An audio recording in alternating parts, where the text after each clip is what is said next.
Киеву нужны не только гранаты, но и мобилизация. В НАТО обратились к украинцам. В эфире «Нехта» самые важные и интересные новости к этому часу. РДК, Легион Свобода России и Сибирский батальон готовятся дойти до Москвы. Водрузить знамя русского добровольческого корпуса над Кремлевской стеной. Не долетели. Планы Лукашенко и белорусской космонавтки Василевской пришлось переиграть. С Байконура не взлетел российский космический корабль. Мы ее научим готовить наш салат. Спасибо, с удовольствием. Атака на Крым, авиация в небе и перекрытый Крымский мост. Что известно о потерях россиян? Нашим агентам удалось остановить пункт расположения оккупационного подразделения в районе узловой станции Острякова. Доброе утро, друзья! Для того, чтобы правда доходила до еще большего количества людей, крайне важна активность и интерес каждого из вас. Лайки, комментарии, подписки и репосты помогают нашим видео оставаться в тренде, а вы и сотни тысяч других пользователей всегда в курсе актуальных и важных событий. Именно о них сейчас и расскажем. Легион Свобода России, РДК и Сибирский батальон анонсировали освобождение российских городов. Говорят, что за время их последнего рейда на территории Курской и Белгородской областей российское ополчение освободило лишь за несколько дней 2 населенных пункта. По мнению бойцов, Путин теряет контроль над ситуацией в РФ. Кроме того, в боях в приграничье кремлевская армия потеряла 1500 военных ранеными и убитыми и практически 200 единиц техники.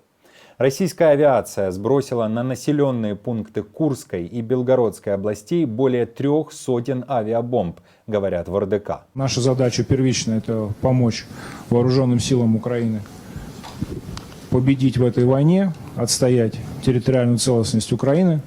Это цель номер 1. Цель номер 2, безусловно, это продолжить наш освободительный подход, да, водрузить знамя русского добровольческого корпуса над Кремлевской стеной, над Белым домом и однозначно деконструировать режим, который душит нашу родину уже в течение не одного десятка лет.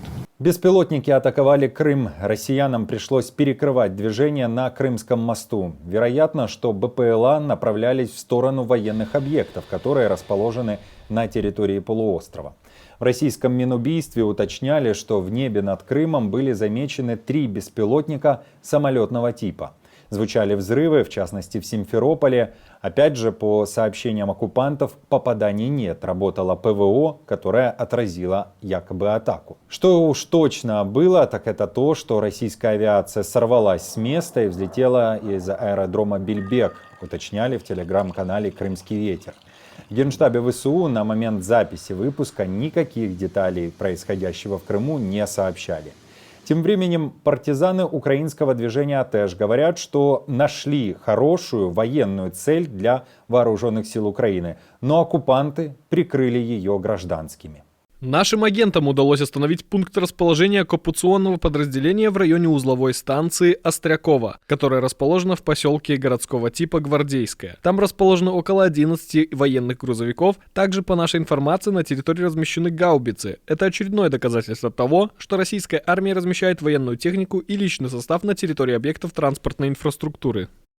Скорость продвижения армии оккупантов на востоке Украины серьезно и заметно снизилась. Вероятно, что это связано с большими потерями россиян после боев за Авдеевку.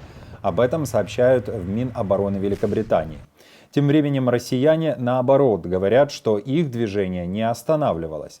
В Минобороны РФ заявляют, что взяли под свой контроль село Тоненькое в 12 километрах от Авдеевки. В украинском Генштабе этой информации по состоянию на вечер четверга не подтверждали. Сообщали лишь, что все атаки россиян были отбиты. Мы должны с вами понимать, у россиян еще немалое количество ресурсов, и с учетом того, что они уже начинают вводить в бой свои стратегические резервы, я думаю, они будут пытаться трансформировать эти резервы в какие-либо территориальные приобретения. Ведь очевидно, что ближайшие 2 недели для нас будут крайне сложной. Все мы вчера с вами слышали заявление министра обороны господина Умерова. Он говорит, что в течение 2 недель лишь произойдет отгрузка ожидаемых нами партий артиллерийских боеприпасов, а это значит, что тенденция, которая есть на сегодняшний день, соотношение одного украинского снаряда на 7 российских, она будет сохраняться. То есть у россиян есть огневое преимущество на поле боя, которое они будут пытаться трансформировать в какие-то территориальные приобретения. Кремль недоволен желанием Запада передавать Украине доходы от российских замороженных активов в ЕС на покупку оружия. Такой круговорот событий буквально раздражает Москву, и там обещают приготовить ответный удар. Мы задействуем все возможные судебные механизмы, которые доступны сейчас. По мере появления и в будущем будем задействовать все возможные на тот момент. Ну и, конечно же, на основе взаимности мы будем не зеркально, но в том объеме, насколько это соответствует нашим интересам, выбирать и другие методы для ответных действий. Впрочем, в ЕС, судя по всему, спокойно относятся к этим возможным незеркальным ответным действиям России. Одно ясно, деньги будут направлены Киеву либо же на восстановление, либо на покупку боеприпасов. По этому поводу в ЕС ведутся дискуссии, однако месседж Путину один. Я абсолютно уверен, что отсюда мы пошлем Путину четкий сигнал.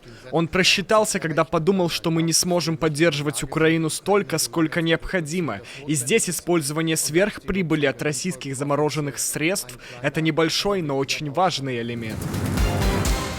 Уже в 2027 году Китай может начать войну против Тайваня. Сейчас КНР готовится к вторжению и наращивает ядерный и военный потенциал в рекордных масштабах. Такие прогнозы в интервью Bloomberg дал глава Индо-Тихоокеанского командования США адмирал Джон Акилина. По его словам, за последние 3 года Пекин уделил внимание боевой авиации. Истребителей стало на 400 единиц больше, крупных военных кораблей на 20 единиц. Кроме всего, Китай активно запасается крылатыми и баллистическими ракетами и создает новые военные базы вокруг Тайваня и островов, которые Тайбэй считает своими.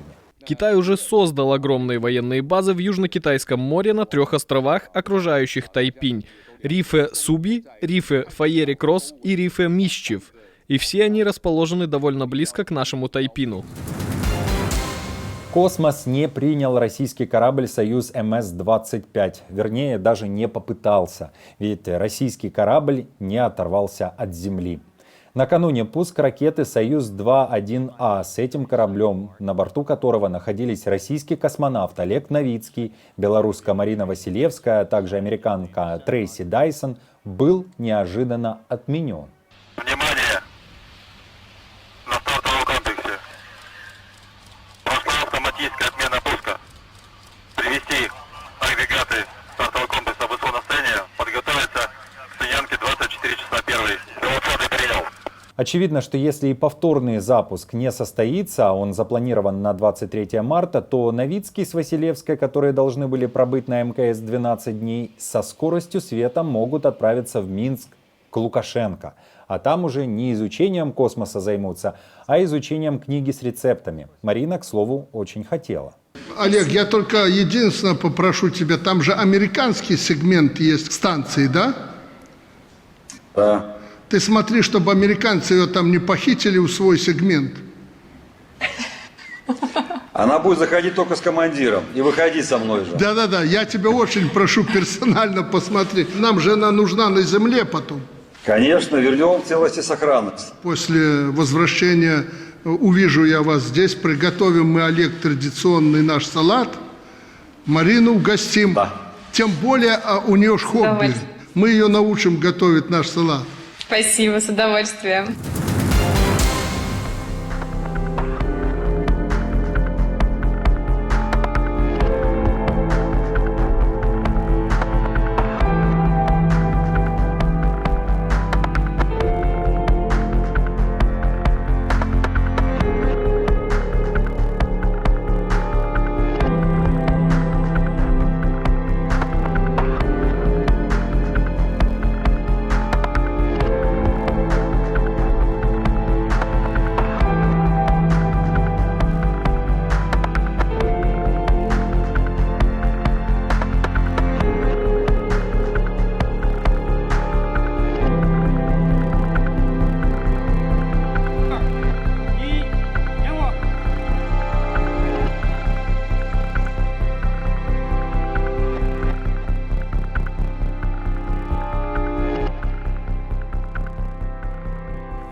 На этом пока все. Если вам нравится наша работа, вы можете поддержать ее кнопкой «Спасибо» под роликом или стать постоянным спонсором нашего канала. А мы с командой продолжаем следить за самыми важными новостями.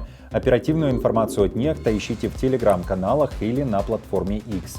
Спасибо за доверие и то, что остаетесь с нами. До новых встреч и хороших вам новостей.